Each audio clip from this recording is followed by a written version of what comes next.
ಎಲ್ಲರಿಗೂ ನಮಸ್ಕಾರ. ಈ ಮೀನ ರಾಶಿಯವರು ಬಹಳಾನೇ ಬುದ್ಧಿವಂತರು. ಮೀನಿಗೆ ಬುದ್ಧಿ ಜಾಸ್ತಿ ಅಂತ ಹೇಳ್ತಾರೆ.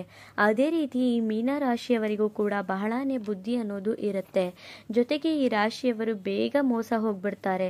ಈ ರಾಶಿಯವರನ್ನ ನಂಬಿ ಮೋಸ ಮಾಡುವಂತಹ ಜನಗಳೇ ಜಾಸ್ತಿ ಇರ್ತಾರೆ. ಈ ರಾಶಿಯವರಂತೂ ಎಲ್ಲರನ್ನೂ ಕೂಡ ಬೇಗ ನಂಬಿಡ್ತಾರೆ. ಹಾಗೆ ಮೀನಿನ ಹೆಜ್ಜೆ ಗುರುತನ್ನ ಹೇಗೆ ಕಂಡುಹಿಡಿಯೋಕ್ಕಾಗಲ್ವೋ ಅದೇ ರೀತಿಯಾಗಿ ಈ ಮೀನ ರಾಶಿಯವರ ಮನಸ್ಸನ್ನು ಕೂಡ ಅರ್ಥ ಮಾಡ್ಕೊಳ್ಳೋದು ತುಂಬಾನೇ ಕಷ್ಟ. ಇಂತಹ ಮೀನ ರಾಶಿಯವರಿಗೆ ಸಾಡೆ ಸಾತಿ ನಡೀತಿರೋದ್ರಿಂದ ಈ ರಾಶಿಯವರು ಸಾಕಷ್ಟು ರೀತಿಯಾದಂತಹ ನೊಂದು ಬೆಂದು ಅವ್ರ ಜೀವನದಲ್ಲಿ ಸಾಕಷ್ಟು ಸಮಸ್ಯೆಗಳನ್ನ ನೋಡ್ಕೊಂಡ್ಬಿಟ್ಟಿರ್ತಾರೆ. ಇಂತಹ ಮೀನ ರಾಶಿಯವರಿಗೆ ಗುರು ಸಂಚಾರದಿಂದ ಇದು ಗೋಲ್ಡನ್ ಟೈಮ್ ಅಂತ ಹೇಳೋದಾದ್ರೆ ಹೌದು, ಇದು ಗೋಲ್ಡನ್ ಟೈಮ್.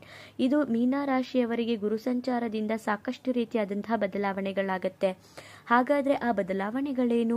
ಈ ಗುರು ಸಂಚಾರದಿಂದ ಮೀನ ರಾಶಿಯವರಿಗೆ ಶುಭ ಫಲಗಳಿದ್ಯಾ, ಅಶುಭ ಫಲಗಳಿದ್ಯಾ, ಆ ಅಶುಭ ಫಲಗಳಿಗೆ ಪರಿಹಾರಗಳೇನು ಎಂಬುದರ ಬಗ್ಗೆ ಈ ವಿಡಿಯೋದಲ್ಲಿ ನಾನು ನಿಮಗೆ ತಿಳಿಸ್ತಾ ಹೋಗ್ತೀನಿ, ಬನ್ನಿ.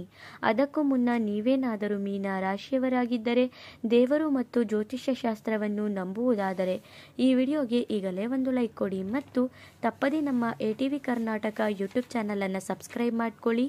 ಈ ವಿಡಿಯೋನ ಎಲ್ಲ ಮೀನ ರಾಶಿಯವರಿಗೂ ಕೂಡ ಶೇರ್ ಮಾಡ್ಕೊಳ್ಳಿ. ನಿಮ್ಮ ಜೀವನದಲ್ಲಿ ಯಾವುದೇ ಸಮಸ್ಯೆ ಇದ್ದರೂ ಕೂಡ ಡಿಸ್ಪ್ಲೇ ಆಗ್ತಿರುವಂತಹ ಗುರೂಜಿ ನಂಬರ್ಗೆ ಕರೆ ಮಾಡಿರಿ. ಅಕ್ಟೋಬರ್ 19ರಂದು ಗುರುಗ್ರಹ ಮಿಥುನ ರಾಶಿಯಿಂದ ಕಟಕ ರಾಶಿಗೆ ಪ್ರವೇಶ ಮಾಡ್ತಿದ್ದಾರೆ. ಹಾಗೆಯೇ ನವೆಂಬರ್ 11ರಿಂದ ಡಿಸೆಂಬರ್ 5ರ ತನಕ ಕಟಕ ರಾಶಿಯಿಂದ ಮಿಥುನ ರಾಶಿಗೆ ಹಿಮ್ಮುಖವಾಗಿ ಸಂಚಾರ ಮಾಡ್ತಿದ್ದಾರೆ. ಇದರಿಂದ ಈ ಮೀನ ರಾಶಿಯವರಿಗೆ ಯಾವೆಲ್ಲ ಫಲಾನುಫಲಗಳು ಸಿಗುತ್ತೆ, ಶುಭ ಫಲಗಳೇನು, ಅಶುಭ ಫಲಗಳೇನು, ಅದಕ್ಕೆ ಪರಿಹಾರಗಳೇನು ಎಂಬುದರ ಬಗ್ಗೆ ಈ ವಿಡಿಯೋದಲ್ಲಿ ನಾನು ನಿಮಗೆ ತಿಳಿಸ್ತಾ ಹೋಗ್ತೀನಿ, ಬನ್ನಿ. ಅದಕ್ಕೂ ಮೊದಲಿಗೆ ಮೀನ ರಾಶಿಯವರಿಗೆ ಯಾವೆಲ್ಲ ಫಲಾನುಫಲಗಳಿದೆ ಅಂದ್ರೆ, ಈ ಗುರು ಸಂಚಾರದಿಂದ ಮೀನ ರಾಶಿಯವರಿಗೆ ಇದು ಗೋಲ್ಡನ್ ಟೈಮ್ ಅಂತಾನೆ ಹೇಳ್ಬೋದು. ಈ 22 ದಿನ ಏನಿದೆಯೋ ಈ 22 ದಿನಗಳಲ್ಲಿ ಈ ರಾಶಿಯವರು ಸಾಕಷ್ಟು ಉತ್ತಮ ಬೆಳವಣಿಗೆ ಅನ್ನೋದನ್ನ ಕಾಣ್ತಾರೆ. ತಮ್ಮ ಜೀವನದಲ್ಲಿ ಉತ್ತಮವಾದಂತಹ ಏಳಿಗೆ ಅನ್ನೋದನ್ನು ಕೂಡ ಕಾಣ್ತಾರೆ. ಈ ರಾಶಿಯವರು ನೊಂದು ಬೆಂದಿರೋದ್ರಿಂದ ಗುರುಗ್ರಹ ಈ 22 ದಿನ ನಾನು ನಿನ್ಗೆ ಸಾಕಷ್ಟು ರೀತಿಯಾದಂತಹ ಬದಲಾವಣೆನ ತರ್ತೀನಿ, ಹೊಸ ಹೊಸ ಅವಕಾಶಗಳನ್ನ ತಂದ್ಕೊಡ್ತೀನಿ, ನೀನು ಆ ಅವಕಾಶಗಳನ್ನ ಬಳಸ್ಕೋ, ಆಗ ಖಂಡಿತವಾಗಿಯೂ ಕೂಡ ಮೀನ ರಾಶಿಯವರಿಗೆ ಸಾಕಷ್ಟು ರೀತಿಯಾದಂತಹ ಚೇತರಿಕೆ ಅನ್ನೋದು ಆಗುತ್ತೆ. ಇನ್ನು ಮೀನ ರಾಶಿಯವರಿಗೆ ವಿದ್ಯಾರ್ಥಿಗಳಿಗೆ ಗುರು ಸಂಚಾರದಿಂದ ಬಹಳನೇ ಉತ್ತಮವಾದಂತಹ ಸಮಯ ಅಂತಾನೆ ಹೇಳ್ಬೋದು. ಮೀನ ರಾಶಿಯ ವಿದ್ಯಾರ್ಥಿಗಳು ಯಾರ್ಯಾರಿದ್ದೀರೋ ಈ ಟೈಮಲ್ಲಿ ನೀವು ಸಾಕಷ್ಟು ರೀತಿಯಾದಂತಹ ವಿದ್ಯಾಭ್ಯಾಸದಲ್ಲಿ ಪ್ರಗತಿ ಅನ್ನೋದನ್ನ ಕಾಣ್ತೀರಾ. ನೀವು ಓದಿರುವಂತಹ ಕ್ವಶನ್ನೇ ಬರೋದು ಎಕ್ಸಾಮ್ಸ್ ಅಲ್ಲಿ, ಈ ರೀತಿಯಾಗಿ ಆಗುತ್ತೆ. ಹಾಗೇನೆ ನಿಮ್ಮ ಎಕ್ಸಾಮ್ಸ್ ಅಲ್ಲೂ ಕೂಡ ನೀವು ಉತ್ತಮವಾದಂತಹ ಅಂಕನ ತಗೋತೀರಾ, ಕ್ಲಾಸ್ಗೆ ಫಸ್ಟ್ ಅನ್ನೋ ತರಾನೇ ನೀವು ಇರ್ತೀರಾ ಅಂತಾನೆ ಹೇಳ್ಬೋದು.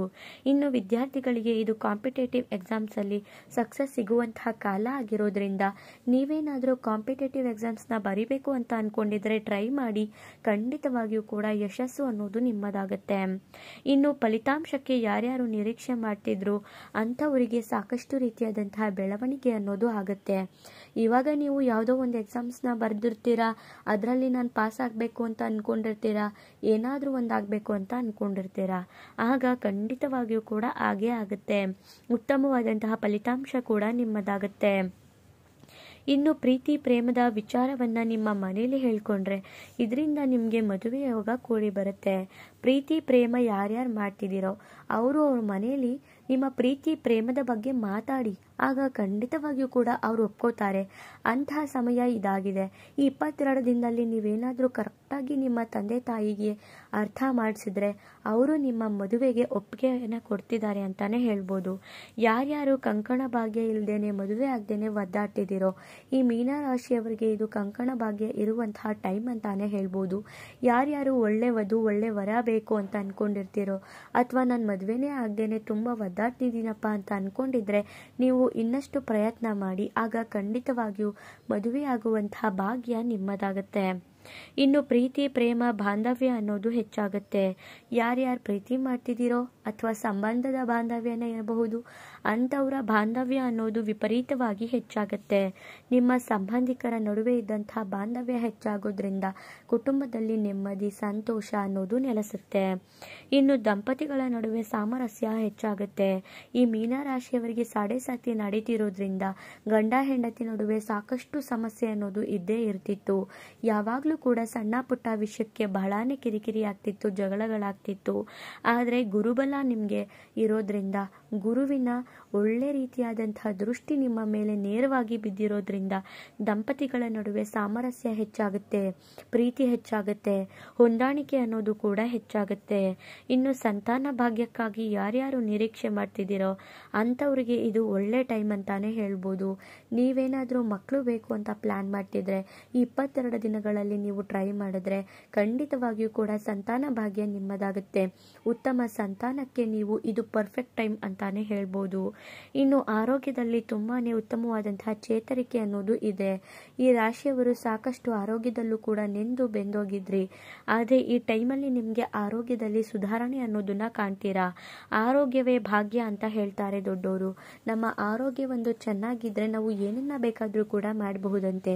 ಹಾಗಾಗಿ ಆರೋಗ್ಯದಲ್ಲೂ ಕೂಡ ನೀವು ಸಾಕಷ್ಟು ಚೇತರಿಕೆಯನ್ನು ಕಾಣೋದ್ರಿಂದ ನಿಮ್ಮ ಜೀವನದಲ್ಲಿ ನೀವು ಸಾಕಷ್ಟು ಏಳಿಗೆಯನ್ನು ಪಡ್ಕೊಳ್ತೀರಾ. ಆರ್ಥಿಕವಾಗಿಯೂ ಕೂಡ ಸಾಕಷ್ಟು ರೀತಿಯಾದಂತಹ ಬದಲಾವಣೆಗಳು ನಿಮ್ಮದಾಗುತ್ತೆ.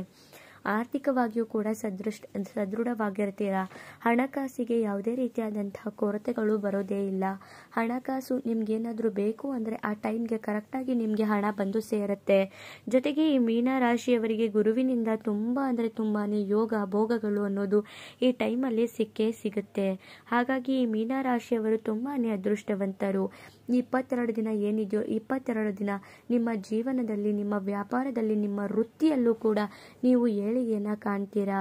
ಹಾಗಾಗಿ ನಿಮ್ಮ ವ್ಯಾಪಾರ ವಿಸ್ತರಣೆ ಮಾಡಬೇಕು ಅಂತ ಅಂದ್ಕೊಂಡ್ರೆ, ನಿಮ್ಮ ವ್ಯವಹಾರಗಳನ್ನ ಡೆವಲಪ್ ಮಾಡಬೇಕು ಅಂತ ಅಂದ್ಕೊಂಡ್ರೆ, ಇಲ್ಲ ಹೊಸದಾದಂತಹ ಕೆಲಸಗಳೇನಾದರೂ ಶುರು ಮಾಡಬೇಕು ಅಂತ ಏನಾದರೂ ಅಂದ್ಕೊಂಡಿದ್ರೆ ಶುರು ಮಾಡಿ. ಇದರಿಂದ ನಿಮಗೆ ಸಾಕಷ್ಟು ರೀತಿಯಾದಂತಹ ಬದಲಾವಣೆ ಮತ್ತು ಐಷಾರಾಮಿ ಜೀವನ ಲಾಭ ಅನ್ನೋದು ನಿಮ್ಮದಾಗುತ್ತೆ.